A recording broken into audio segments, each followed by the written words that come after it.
Good morning student. Online classes में आप सभी का हार्दिक अभिनंदन। BA BEd, BSc BEd, 4th year integrated course gender school and society आप पढ़ रहे हैं। लैंगिकता या लैंगिक दुर्व्यवहार और उसकी पहचान, लैंगिक दुर्व्यवहार के लक्षण। तो प्रशिक्षणार्थियों, लैंगिक दुर्व्यवहार की पहचान ऐसा व्यवहार जो किसी लिंग विशेष के प्रति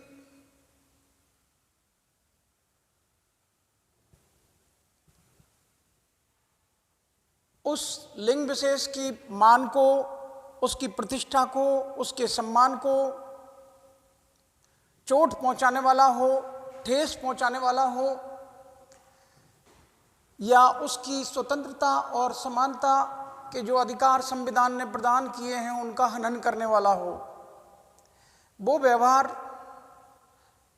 चाहे भाषाई हो, शाब्दिक हो, शारीरिक हो, मानसिक हो, सभी रूपों की प्रताड़ना या सभी रूपों से प्रताड़ित किया हुआ ऐसा व्यवहार लैंगिक दुर्व्यवहार कहलाता है। प्रशिक्षणार्थियों, यहाँ विद्वानों ने कुछ सूत्र बनाए हैं और उन सूत्रों को आधार बनाकर, उन लक्षणों को आधार बनाकर उनकी पहचान की गई है कि जब जब सूरज गर्मी करता है तो लोग पहचान जाते हैं कि भयंकर वर्षा होगी।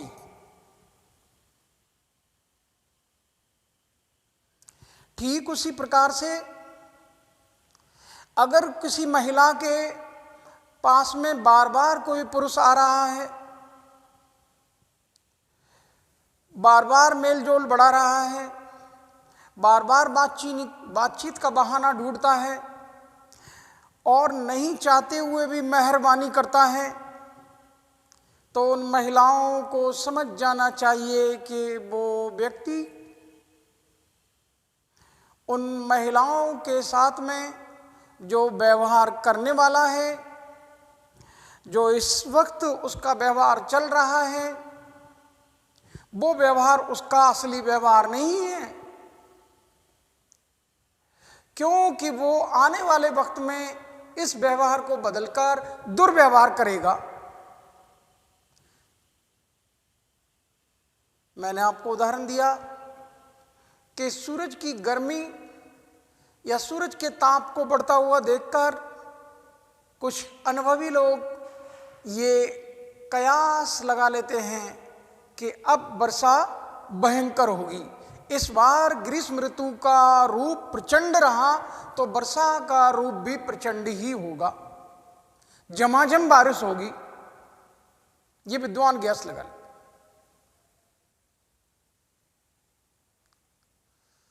ताड़ने वाले कयामत की नजर रखते हैं। ताड़ने वाले क्या हैं? कयामत की नजर रखते हैं।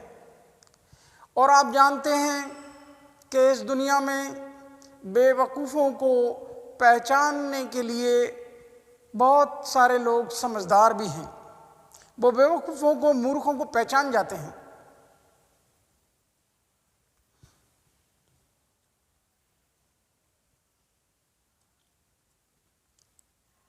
बिना उन्नति के परिवर्तन,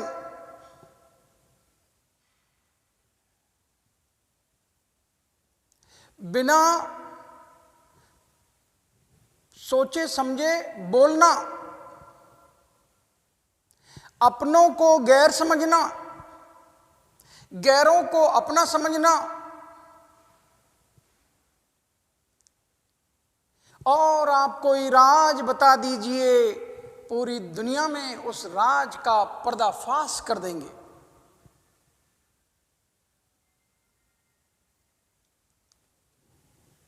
ऐसे इंसानों की पहचान बताई गई है कि हम बेवकूफ़ों को आसानी से पहचान लेते हैं। जो समझदार हैं वो जानते हैं कि सामने वाला क्या चाह रहा है।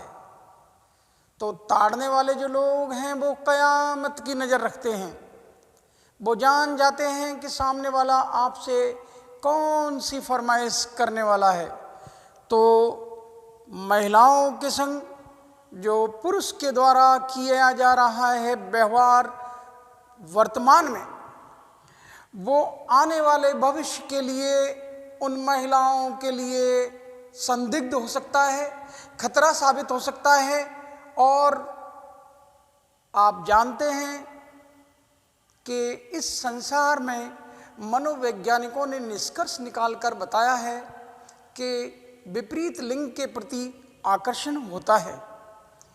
प्रशिक्षणार्थियों, हम भी मानते हैं कि विपरीत लिंग के प्रति आकर्षण होता है और उस आकर्षण को आप महिला और पुरुष के बीच में देख सकते हैं। ख़ासतौर से अगर विपरीत लिंग के प्रति आपका आकर्षण बढ़ रहा है, आपका खिंचाव बढ़ रहा है, तो ऐसी स्थिति में आपका नैतिक दायित्व ये बनता है कि आप अपने परिवारजनों से, अभिभावकों से, आप अपने पेरेंट्स, गार्जियन से, माता पिता से आप इस मैटर पर, इस सब्जेक्ट पर बात कर लीजिए। वरना आपका ये आकर्षण, आपका ये खिंचाव आपको इतनी दूर ले जाएगा कि एक दिन आप अपने परिवारजनों से दूर हो जाएंगे, एक दिन आप अपने घर वालों से दूर हो जाएंगे, एक दिन आप अपने माता पिता से दूर हो जाएंगे और फिर आप वापस लौट कर आएंगे जब तक सब कुछ मिट चुका होगा। तबाही और बर्बादी के अलावा आपके पास में दूसरा कोई रास्ता नहीं होगा।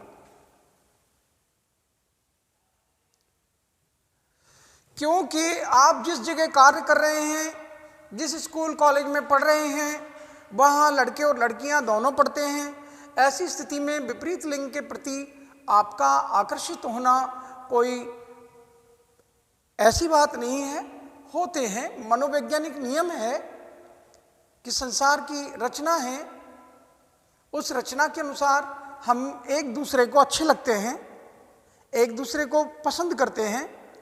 लेकिन इस पसंद को, नापसंद को आप अपने पेरेंट्स, गार्जियंस से बात करके उस बात को आप आगे बढ़ा सकते हैं, उस समस्या का समाधान करवा सकते हैं जो आपके भविष्य में आने वाली है। प्रशिक्षणार्थियों, तो कुछ व्यक्तियों में जो कुप्रवृत्ति के होते हैं, ख़ासतौर से जो महिलाओं के प्रति आकर्षित होते हैं, ऐसे पुरुष जिनकी मानसिकता, जिनकी सोच और वो सब कुछ कुप्रवृत्ति कह लीजिए या ख़राब मानसिकता के वो व्यक्ति हैं, उनकी मानसिकता ऐसी है, वो बार बार काम का बहाना बताकर महिलाओं को देर तक रोकना चाहते हैं। वो अपने ऑफिस में, कार्यस्थल पर या जहाँ भी वो महिला कर्मचारी या महिला साथी कार्य कर रही हैं, तो उनको उनके सदस्यों के द्वारा, सहकर्मियों के द्वारा या बॉस के द्वारा देर तक रोकने का काम का बहाना बना लिया जाता है। ऐसी स्थिति में आप समझ जाइए कि ये वही पहचान है जो हमको पढ़ा दी गई थी, समझा दी गई थी कि आपके साथ में लैंगिक दुर्व्यवहार की पहचान पढ़ाई जा रही, लैंगिक दुर्व्यवहार के लक्षण पढ़ाए जा रहे हैं। तो ये हमारा लक्षण वही है जो आज आपके साथ में आपके बॉस कर रहे हैं। वो बॉस के द्वारा या सहकर्मियों के द्वारा आपको रोका जा रहा है काम का बहाना बनाकर देर रात तक के लिए। तो आप समझ जाइए कि आपके साथ में दुर्व्यवहार होने वाला है। ये कुछ सूत्र हैं या कुछ आपको सुझाव हैं जिनकी पहचान बताई गई है कि अगर ऐसी घटनाएं घटित होती हैं तो आप सतर्क हो जाइए। आपका विशेष व्यक्ति के प्रति कोई खिंचाव है तो मैंने जैसा कि आपको बताया कि विपरीत लिंग के प्रति आकर्षण होता है, उस आकर्षण पर आप अपने अभिभावकों से, अपने सगे संबंधी और रिश्तेदारों से चर्चा कर लें कि आपका इस व्यक्ति विशेष के प्रति आकर्षण हो रहा है, इसके लिए आप क्या करें, तो वो आपकी समस्या का समाधान कर सकते हैं बातचीत के माध्यम से। प्रशिक्षणार्थियों, ऐसे व्यक्ति महिलाओं को घूरते हैं, महिलाओं को देखते हैं और महिलाओं को छूते भी हैं, और तो और उनके शारीरिक सौष्ठव को लेकर, शारीरिक सुंदरता को लेकर या उनकी शारीरिक बनावट को लेकर उनके ऊपर टिप्पणियां भी करते हैं। वो उन महिलाओं के ऊपर टिप्पणी भी करते हैं, उनकी तारीफ भी करते हैं, उनको घूरते भी हैं और उनको छूना भी चाहते हैं। प्रशिक्षणार्थियों, अगर अकस्मात कोई घटना घटित हो रही है, अकस्मात कहीं आपके शरीर से हाथ टच हो गया है तो वो बात दूसरी है, लेकिन वो बार बार व्यक्ति आता है और आपको छूकर बात करता है, आपको आपके शरीर के हाथ लगाता है और आपके शारीरिक बनावट पर टिप्पणी करता है, आपके शरीर को घूरता है, तो आप समझ जाइए कि ये आपके साथ में लैंगिक दुर्व्यवहार हो रहा है, शारीरिक दुर्व्यवहार हो रहा है, हिंसात्मक दुर्व्यवहार हो रहा है। प्रशिक्षणार्थियों, वो आपको जबरदस्ती भी छूते हैं। कुछ व्यक्ति ऐसे भी होते हैं जो महिलाओं को बार बार छूते हैं, जबरदस्ती छूते हैं। तो जबर छूने का, स्पर्श करने का कोई व्यक्ति प्रयास करता है तो आपके लिए होशियार होने की, सतर्क होने की आवश्यकता है। आप समझ जाइए कि इस व्यक्ति का आचरण, इस व्यक्ति का व्यवहार आपके प्रति अच्छा नहीं है। अगर कोई व्यक्ति आपको अश्लील चित्र दिखाता है और वो उन चित्रों को आपके सामने पेश करता है, तो ऐसे व्यक्ति को, उसके व्यवहार को देखकर आपको सतर्क रहने की आवश्यकता है कि आप या तो उसको टोक दें, ये साहस नहीं है तो फिर आप थोड़ा दूरी बना लें। नज़दीकी रिश्तेदार प्रशिक्षणार्थियों, हमारे पास पड़ोस में रहने वाले हमारे नज़दीकी या हमारे रिश्तेदार, अक्सर आप देखते हैं छोटी उम्र के बच्चों को, छोटी उम्र की बालिकाओं को वो प्रेम के और स्नेह के झूठे बहाने बनाकर पास में बुला लेते हैं, उनको चूम लेते हैं और उनको पकड़ भी लेते हैं, जकड़ भी लेते हैं। ऐसी स्थिति में आपका नैतिक दायित्व ये बनता है कि आप उनके इस व्यवहार को देखते हुए जो आपके साथ हो रहा है, आप समझ जाइए कि ये आपके संग खिलवाड़ हो रहा है, ये आपके संग दुर्व्यवहार हो रहा है। तो ये पहचान है कि नज़दीकी रिश्तेदार प्रेम का, स्नेह का झूठा बहाना बनाकर बालिकाओं को छू लेते हैं, पकड़ लेते हैं, जकड़ लेते हैं। प्रशिक्षणार्थियों, कुछ व्यक्ति महिलाओं के फोटो शूट करते हैं। आज आपकी साड़ी अच्छी है, आज आप जच रही हैं, आज आप अच्छी लग रही हैं, क्यूट लग रही हैं, ऐसे डायलॉग देता है और महिला के फ़ोटो खींच लेता है या सेल्फी लेता है और वो महिला का एमएमएस भी बना लेता है। तो आप समझ जाइए कि वो आपको, जो आपका एमएमएस बनाया है, उससे वो आपका उत्पीड़न करना चाहता है, शोषण करना चाहता है। उसकी मानसिकता यही है कि वो महिलाओं को उसका एमएमएस बनाकर, डराकर, धमकाकर ब्लैकमेल करना चाहता है और वो महिला का शोषण करना चाहता है। प्रशिक्षणार्थियों, ये आपके लिए पहचान है, ये आपके लिए यहाँ लक्षण बताए गए हैं कि आपका फोटो खींचने वाले को टोक दीजिए, आपका एमएमएस बनाने वाले को रोक दीजिए, आपके साथ में सेल्फी लेने वालों को टोक दीजिए, रोक दीजिए, मना कर दीजिए। साफ कहना, सुखी रहना, क्योंकि अगर आप आज नहीं टोकेंगी तो कल आने वाले वक्त में वो एमएमएस जो आपका बनाया गया है उसकी धमकी देकर आपके संग में वो दुर्व्यवहार करेगा। प्रशिक्षणार्थियों, कुछ कुप्रवृत्ति के लोग महिलाओं को एकांत में बुलाना पसंद करते हैं और वो एकांत में बुलाते हैं। एकांत में बुलाने के पीछे उनकी जो मानसिकता है वो यही है, महिलाओं से दुर्व्यवहार करने की। महिलाओं के साथ में वो अगर कोई भी व्यक्ति आपके ऑफिस में या आपके पड़ोस में या आपका नज़दीकी रिश्तेदार या आपकी जान पहचान वाला व्यक्ति आपको अकेले में बुलाता है तो आप मत जाइएगा। ये पहचान है, अकेले मिलने के लिए अगर आप परमिशन नहीं देंगी, बालिकाएं, महिलाएं परमिशन नहीं देंगी तो फिर आपके साथ में दुर्व्यवहार भी नहीं होगा। हमारी गलती ये है कि हम अपनी जान पहचान वाले को अकेले मिलने के लिए कहता है, हम चले जाते हैं। आधुनिक समाज है, क्या होगा? तो ऐसी स्थिति में आपको ये लक्षण बताए गए हैं, ये पहचान बताई गई है लैंगिक दुर्व्यवहार की।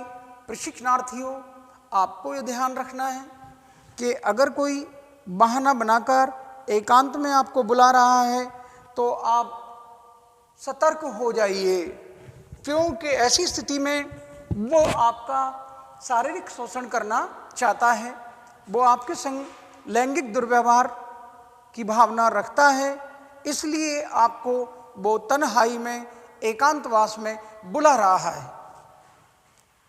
आधुनिक लीजिए, ये आपने हमारे भारतीय हिंदी सिनेमा में खूब देखा होगा। कुछ लड़कियों के वो हीरो के कहना मानकर हीरोइन उसके साथ चल देती है और आप जानते हैं कि वो जो खलनायक की भूमिका में है, वो विलेन जो हीरो बनकर महिला को इम्प्रेस किया और उसके साथ में दुर्व्यवहार करता है। आपको होटल में ले जाता है, खाना खिलाता है और उन वेटर आदि को सिखाकर वो भेज देता है।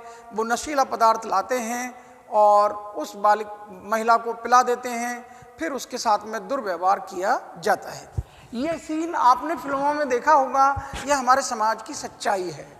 इसको इसलिए जोड़ा गया है पाठ में कि आपको आधुनिक पार्टियों में कोई ले जाने का आपका सहकर्मी, सहपाठी या आपका पड़ोसी, रिश्तेदार, जान पहचान का व्यक्ति आपको पार्टी में ले जाता है, आधुनिक पार्टियों में ले जाता है, आपको खाना खिलाने का बहाना बनाता है। खाना खिलाएंगे, होटल में खाएंगे, किसी पिक्चर में जाएं, किसी होटल में खाएं और वो जाकर वहाँ आपको नशीला पदार्थ खिला देगा, नशीला पदार्थ पिला देगा और पिलवा देगा किसी भी वेटर के बहाने से या उसके जो भी गुर्गे हैं, चमचे हैं, उनके द्वारा वो आपको कोई भी नशीला पदार्थ दिया जाएगा। फिर आपका शारीरिक शोषण कर लिया जाएगा, आपका एमएमएस बना लिया जाएगा, फिर आपका उनकी धमकी के द्वारा फिर शोषण आपका लंबे समय तक चलता रहता है।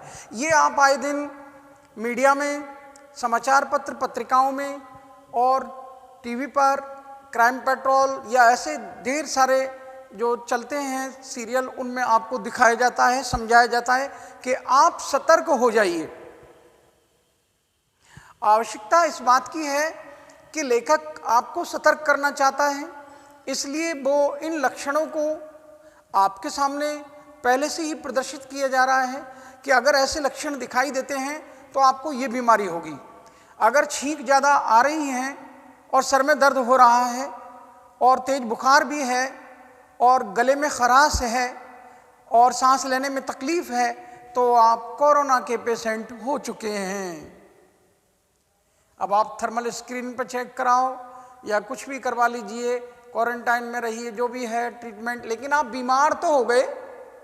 तो उन लक्षणों पर आपने ध्यान दिया होता तो आज आपके संग में ये दुर्व्यवहार नहीं होता।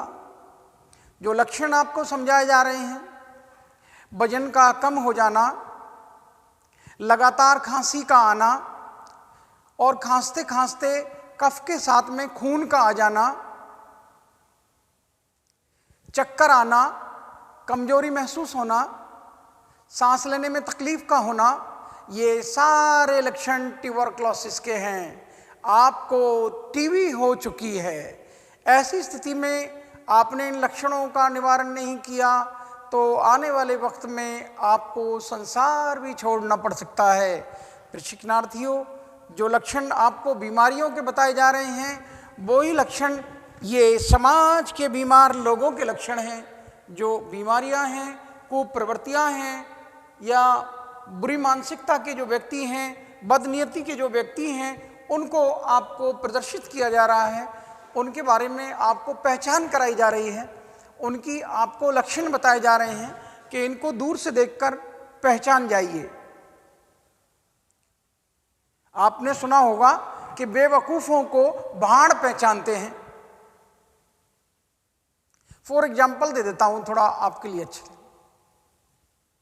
एक जगह का नाम है चौमू और ऐसा कहते हैं कि वहां मूर्ख मिलते हैं। तो कुछ लोग उस गांव से गुजर रहे थे, एक काफिला लोगों का गुजर रहा था। तो उन गुजरने वालों में, काफिले वालों में से एक व्यक्ति बोला, क्यों भाई साहब, ये वही गांव है ना जहां बेवकूफ रहते हैं? और वो व्यक्ति जो कुएं पर पानी खींच रहा था रस्सी बाल्टी से, जो रस्सी और बाल्टी से पानी खींच रहा था, उसने इस बात को सुन लिया, उन राहगीरों की बात को जो उस गांव से गुजर रहे थे, और वो ये कह रहे थे कि ये वही गांव है जहां बेवकूफ़ों का गांव कहलाता है। तो उस व्यक्ति ने पानी खींचते खींचते हुए रस्सी और बाल्टी छोड़ दी और ये कहा कि भैया पहले रहते अब नहीं रहे में। मेरी बात समझ सकते हैं? रस्सी और बाल्टी तो छोड़ दी। ये नमूना किसका है? बेवकूफों को भाड़ पहचानते हैं।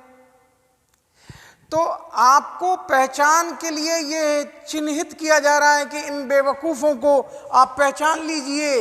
ये नासमझियां जो आपके साथ कर रहे हैं, ये नादानियां जो आपके साथ की जा रही हैं, उनको देखकर आप समझ जाइए कि आने वाले वक्त में ये आपके संग इनका अगला कदम क्या होगा। शतरंज के खेल में आप देखते हैं सै और मात का गेम चलता है और उसमें शतरंज के खिलाड़ी समझ जाते हैं कि इस चाल को अगर मैंने चला तो मुझे ये नुकसान होगा और इस चाल को मैंने चला तो मुझे ये फायदा होगा। तो नुकसान और फायदे को ख्याल में रखकर आप ये पहचान करना सीख जाएं प्रशिक्षणार्थियों कि ये व्यक्ति जो बार बार आपके लिए ये ऑफर कर रहा है आधुनिक पार्टियों में ले जाने का, तो आप समझ जाइए कि ये महिला को होटल में ले जा रहा है, आधुनिक पार्टियों में ले जा रहा है। तो ये आपके साथ में मेहरबानी का नतीजा निकालने के लिए ये कुछ आपके संग में दुर्व्यवहार भी कर सकता है, चाहे वो नशीले पदार्थ के बहाने से कहो, आपके होश में करे, चाहे आपकी बेहोशी में करे, वो करेगा दुर्व्यवहार। प्रशिक्षणार्थियों, मैं आपसे जिक्र कर रहा हूं जान पहचान और अजनबी की मेहरबानी का। प्रशिक्षणार्थियों, हमारी जान पहचान वाले व्यक्ति या अजनबी व्यक्ति जो अज्ञान है, अनजान है, वो अगर हम पर या किसी महिला पर, बालिका पर जबरदस्ती या अनावश्यक रूप से मेहरबानियां करता है, लिफ्ट देने का बहाना बनाकर या किसी होटल में खाना खिलाने का बहाना बनाकर, या आपको नए नए गिफ्ट, महंगे महंगे गिफ्ट लाकर देता है, डायमंड देता है, प्लेटिनम की अंगूठी देता है, गोल्ड की अंगूठी देता है या डायमंड की अंगूठी देता है, कुछ भी कोई महंगे तोहफे देता है, ये कह लीजिए। महंगे तोहफों में दुनिया भर की चीजें आ जाएंगी। तो आप समझ जाइए कि ये गैर जरूरी अनावश्यक रूप से मेहरबानियां क्यों?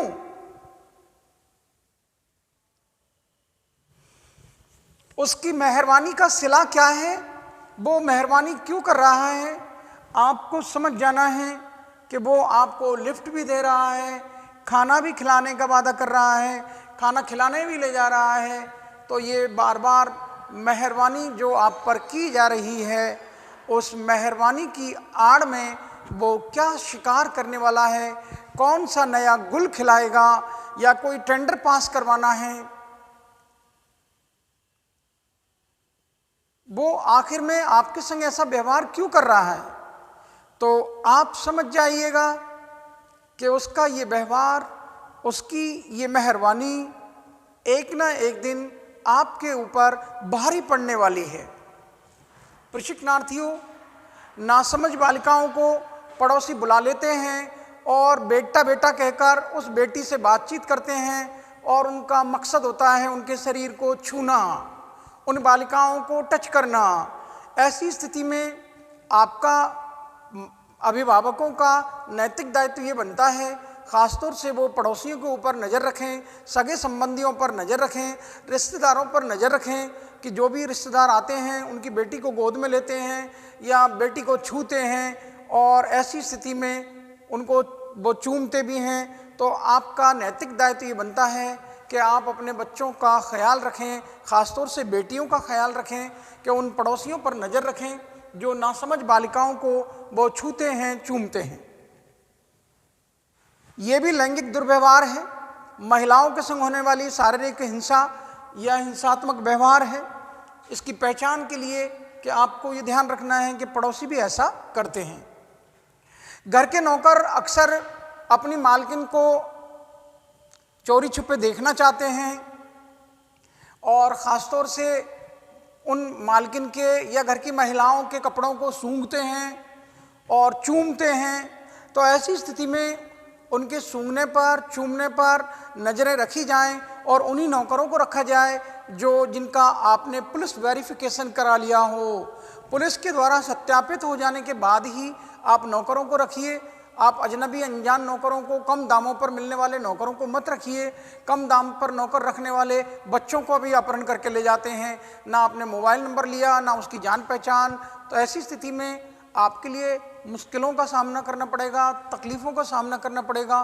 तो घर के नौकरों से सतर्क रहने की आवश्यकता है और उनके ऊपर नज़रें रखने की आवश्यकता है कि वो कहीं चोरी छुपे, कहीं ऐसी वैसी जगह से ताकते झांकते तो नहीं हैं। ठीक, पीछा करना। कुछ पुरुष महिलाओं का, बालिकाओं का पीछा करते हैं, तो आप पीछे करने वालों को एक दो दिन में ही समझ जाइएगा। जो एक दिन पीछा किया है कोई बात नहीं, दूसरे दिन पीछा किया है कोई बात नहीं, अगर तीसरे दिन वो पीछा करता है तो आप अपने पेरेंट्स, गार्जियंस को समझा दीजिए, बात से अवगत करा दीजिए, जानकारी दे दीजिए, पुलिस थाने में कंप्लेंट कर दीजिए। ऐसी स्थिति में पीछा करने वाले व्यक्तियों से आपको सतर्क रहने की आवश्यकता है।